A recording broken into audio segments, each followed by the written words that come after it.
This hidden Windows setting is secretly making your PC slow. Turning it off makes your system feel way faster.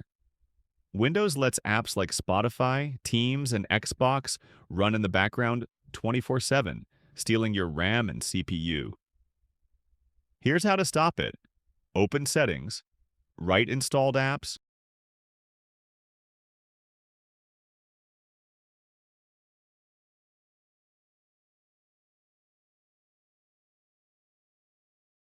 click the three dots next to any app.